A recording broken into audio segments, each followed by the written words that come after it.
Our Baseball Tonight team here, trade deadline wrap-up show. Keith Law, Jeff Passan over there. We got Tim Kurkjian, Mark Teixeira, Buster Olney, Carl Ravitch here. For 2 hours, we were kind of seeing a lot of moves trickle in, none of them blockbuster moves. And then literally within the last 90 seconds of the deadline, huge news in that the Houston Astros, who of course won a World Series a couple years ago, moved to pick up Zack Greinke, who is one of the best pitchers in baseball, to go with two of the best pitchers in baseball, Justin Verlander and Gerrit Cole. First thought on what the Astros did today for the rest of the season in the postseason. Yeah, one of the Astros texting me, holy crap, using a different word. It's remarkable, and clearly they're the winner of the day in the American League. And I think the Astros also have to feel good that the Yankees didn't do anything. So not only did your team get better, but the team that, is very close to you from a talent and roster standpoint and from a record standpoint, they didn't go get the pitcher that everyone said they needed. Right. And you win in the postseason ultimately with great starting pitching, especially in a short series. Now they can go Verlander, Gerrit Cole, and Zack Greinke 3. Zack Greinke has pitched some really big games. He's totally fearless. He will be completely in on this. And they added extra depth in their bullpen and in their rotation. And you guys both know a couple years ago when Toronto had Aaron Sanchez pitching at his height, you were thinking, like, this is a Cy Young guy. So if they can fix him, because that's an organization, Jeff and Keith, that tend to improve really good pitchers, if they do that with Sanchez, to go with Biagini and Greinke, it feels like you're saying good night, everybody. Yeah, I agree. I think Sanchez is a perfect change of scenery candidate. He's had problems with his delivery going on for several years now. He's still got huge sink on that fastball, but the pitch has been completely ineffective for him this year as a starter. I would be surprised if the Astros put him in the rotation just because he was not good this year in that role. He could definitely help them out of the bullpen now, and then they could take the offseason and say, all right, now we want to rework your delivery, try to get you back into the rotation for 2020. Because all you need in the playoffs, theoretically, is Justin Verlander, Gerrit Cole, and Zack Greinke. Maybe carry like two relievers. And they've got Wade Miley, too, who's been really good this year. And a number of teams were looking at Aaron Sanchez as that two-inning power relief type. Not a lot of teams were looking at Zack Greinke. And to go out and trade, I think it was 3 of their top 5 prospects, and as well as a guy in Josh Rojas, who is a prospect, Seth Beer, J.B. Bukauskas, and Corbin Martin, who's on the shelf with Tommy John surgery. I mean, look, the Astros didn't go all in because they didn't have to give up Kyle Tucker, didn't have to give up Forrest Whitley. But they went pretty far in here in saying, we want to win our second World Series in 3 years. And in so doing, also, I think, improve the club for next year. It is the ideal combination of moves where Greinke's under control for 2 more years. They still have Aaron Sanchez for next year. Next year's club is also better, and yet in that sequence of moves, also improve the club's chances of winning the World Series this year. Yeah, they killed 2 birds there. They did give up 3, 4, 5 on their prospect list, and it's kind of a consensus out here that in the American League, the Astros separated themselves from every other team in the league. On the National League side, that's a little bit different. The Dodgers have been the best team, but they didn't do much to separate themselves from teams like the Nationals or the Cubs or the Braves. Those guys did make some moves, which probably lifted them up. Start with the Atlanta Braves. Yeah, I think the Braves did exactly what they needed. Their bullpen has been atrocious in July. They went out and got Shane Green and Chris Martin and Mark Melanson. There's 3 really good relief pitchers. Yes. And I think the Dodgers started today 2 steps ahead of the Braves. I think now they're a step ahead of the Braves. They're still better than Atlanta from a depth and a talent standpoint, but the Braves got better.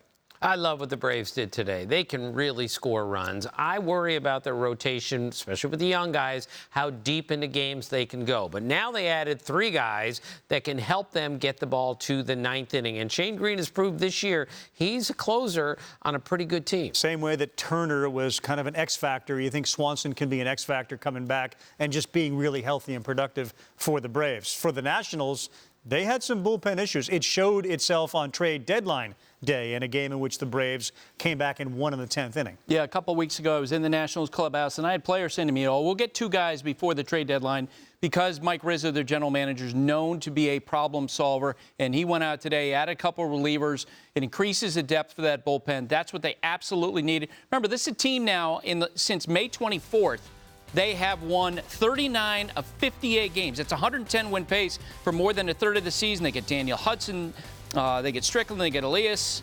That is a much better bullpen than it was at the beginning of the year. Okay, Jeff, back to you and Keith. If you're giving up your third, fourth, and fifth best prospect, are you doing it because you can afford to, because you're in the position to win a World Series? Because I can hear critics of other franchises saying, we gave up what to get one guy? Here's the thing.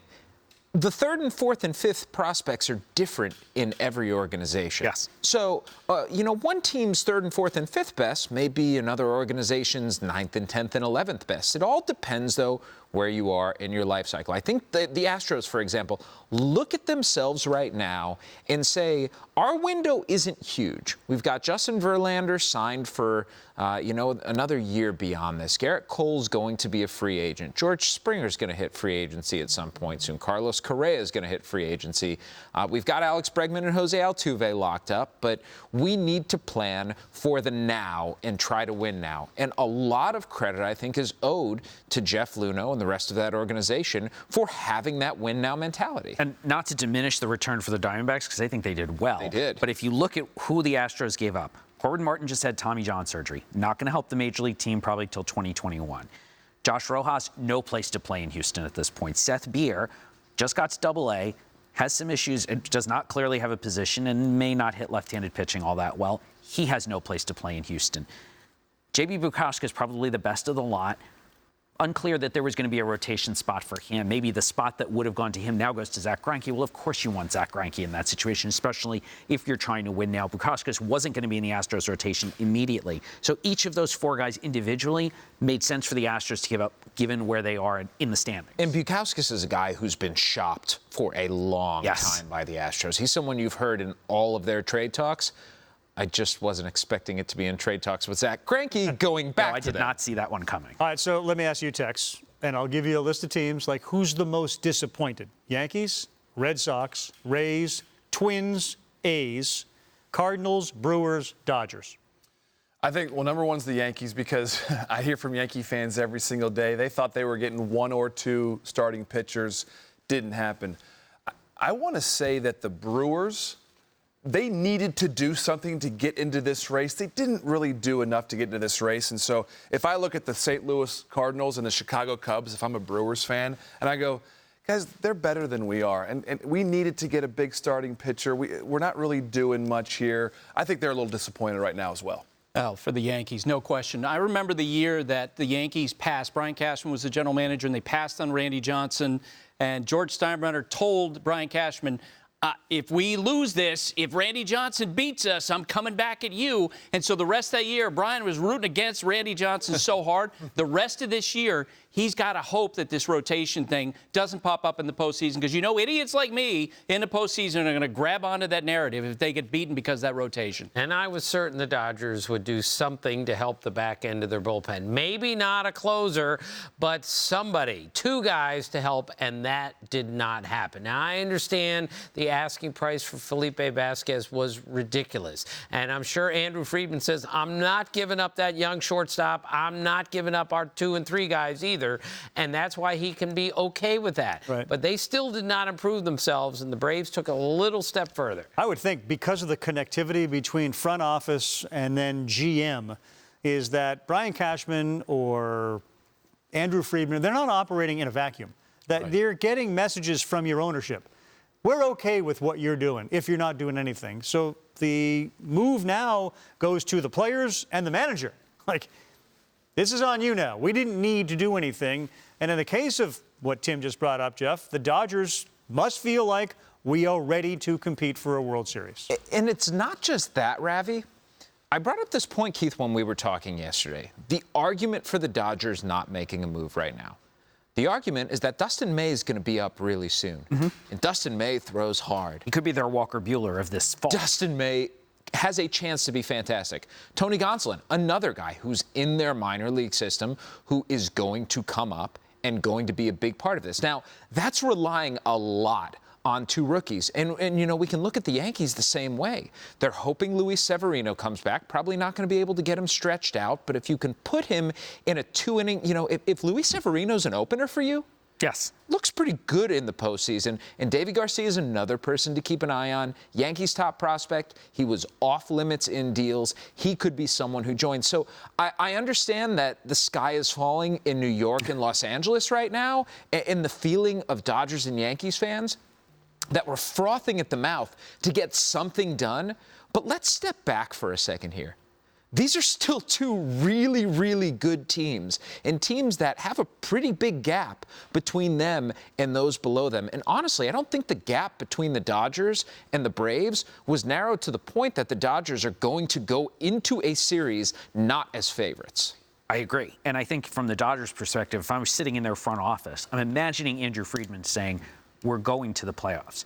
We're probably still the best team in the National League. We should be the favorites to get all the way to the World Series. Why would we trade one of our 4 elite prospects? They have 4 prospects on my midseason top 50. They could just say, we don't see the need to trade any of those guys, especially not for bullpen help. If they needed a starter, would they have done it? Oh, probably. Andrew doesn't like to trade his prospects, but in theory, at least, he might have made 1 or 2 of them available.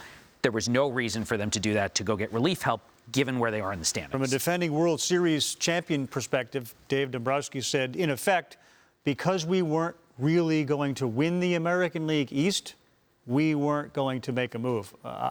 I'm not sure I'd make the connection because the goal is the World Series, not the division. But I don't mind it. I don't mind it from a Red Sox standpoint because they cashed in a lot of chips last year. You know, you bring in a couple guys to help you win a World Series. Mission accomplished. Don't jeopardize the future to try to chase the Yankees and the Astros and the Twins when all those teams are better than you. And I just don't think it's the Red Sox year. Right. Yeah, and let's face it, too. The Red Sox, because they won the World Series last year, they have a get-out-of-jail-free card. Absolutely. Yeah, and they have been playing like this all year. It wouldn't necessarily mean that an addition would have you play at that level. Once again, Keith Law, Jeff Passan, Tim Kurkjian, Mark Teixeira, Buster Olney. I'm Carl Ravitch here in the Baseball Tonight Trade Deadline Studios. Thank you for watching ESPN on YouTube. For more sports, highlights, and analysis, be sure to download the ESPN app. And for live streaming sports and premium content, subscribe to ESPN+.